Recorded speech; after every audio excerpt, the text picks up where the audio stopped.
Baik, selamat malam, salam sejahtera untuk kita semua. Perkenalkan, nama saya Antoni Sandi Arjun, dengan NIM 13011803999, asal kelas IF 4210. Kali ini saya akan mempresentasikan hasil dari laporan tugas besar pembelajaran mesin mengenai clustering. Baik, pertama-tama di sini saya akan menjelaskan formulasi masalahnya. Gini.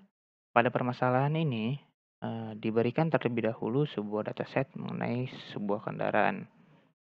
Dalam dataset ini, kita diminta untuk melakukan analisa terhadap data tersebut. Analisa yang dilakukan ini akan menjadikan sebagai prediksi mengenai ketertarikan pelanggan dalam membeli mobil baru atau tidaknya. Dari permasalahan tersebut, kita diminta untuk membangun sistem clustering atau yang biasa disebut clustering yang digunakan untuk melakukan penganalisaan, desain, dan algoritma K-means untuk menyelesaikan permasalahan tersebut. Di sini terdapat eksplorasi dan persiapan data. Yang pertama-tama, menampilkan data yang tersedia. Jadi sebelum menampilkan ini, saya terlebih dahulu menyimpan dataset ini, kendaraan tren ini, ke dalam Google Drive saya. Yang kemudian saya import sebuah drive dari Google Colab. Nah, ini code-nya seperti ini. Kemudian ada sintak def head, di mana sintak ini digunakan untuk menampilkan 5 data pertama. Nah, ini kemudian di sini ada 5 data pertama. 5 data pertama ini terdiri beberapa objek, ada ID, kemudian di sini ada jenis kelamin, ada umur, SIM, kode daerah, sudah asuransi, umur kendaraan, kendaraan rusak, premi, kanal penjualan, lama berlangganan, dan tertarik. Kemudian di sini menampilkan describe dari dataset. Describe di sini terdiri dari count, min, std, min, 25%, 50%, 75%, dan max. Kemudian di sini saya akan menampilkan tipe data pada setiap objek. Jadi tipe-tipe data apa aja yang dimiliki pada objek-objek yang tadi sudah saya sebutkan.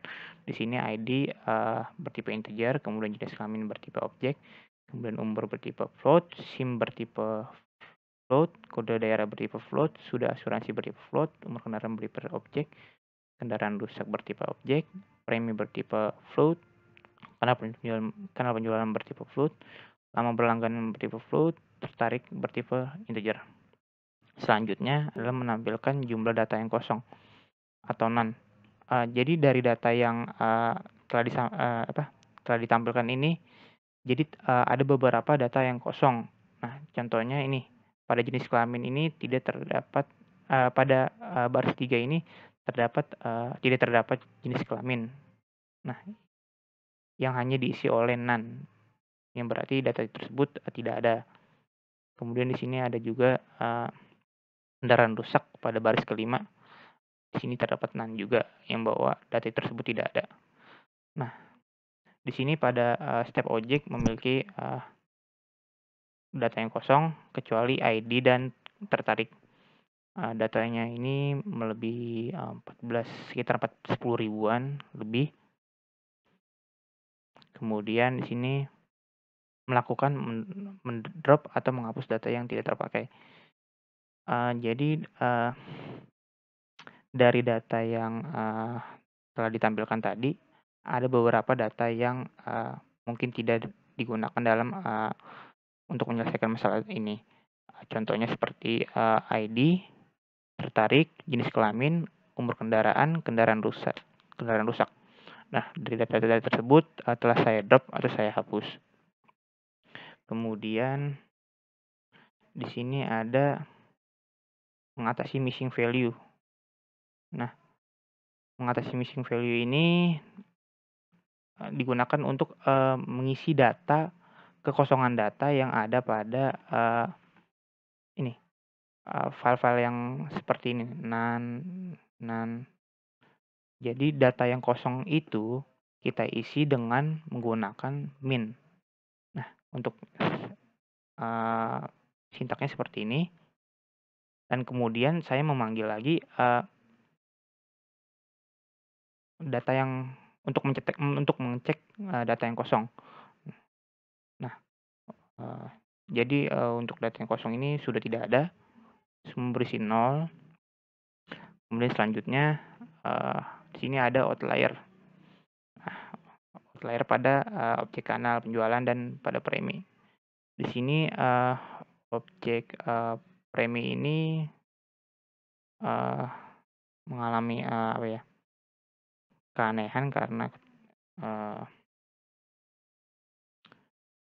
data yang tidak relevan. Kemudian selanjutnya di sini ada data cleansing. Data cleansing ini sintaknya seperti ini. Kemudian selanjutnya ada yang namanya scaling data. Scaling data ini menggunakan normalisasi. Sintaknya seperti ini. Nah, kemudian selanjutnya ada yang namanya pemodelan. Nah, pada permasalahan ini saya menggunakan pemodelan clustering, yakni K-means clustering.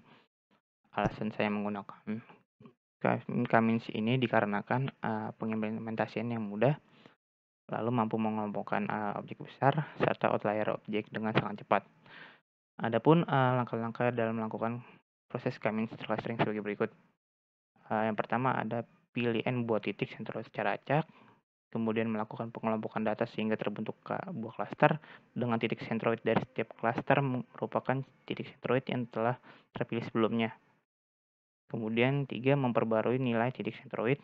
Keempat, ulangi langkah 2 dan 3 sampai nilai dari sentroid tidak lagi berubah. Kemudian, proses pengelompokan data dan ke dalam suatu klaster dapat dilakukan dengan cara menghitung jarak terdekat dari suatu data ke titik sentroid. Kemudian di sini ada evaluasi data.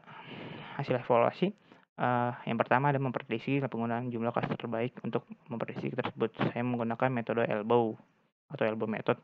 Nah, ini merupakan tampilan dari hasil grafik elbow methodnya. Nah, pada hasil ini kita dapat melihat bahwa garis patah yang mencolok itu terdapat pada X sama dengan 2. Jadi maka dari itu kita akan melakukan klasterisasi dengan jumlah 2 klasterisasi saja. Kemudian selanjutnya di sini ada hasil klasterisasi. Tampilannya seperti ini. Nah, kemudian ada kesimpulan. Kesimpulan ini dari hasil evaluasi elbow method didapatkan kesimpulan bahwa pada kolom premi dan kanal penjualan optimum berada pada N sama dengan 2. Mungkin sekian dari hasil presentasi yang saya presentasikan. Kurang lebih mohon maaf. Terima kasih.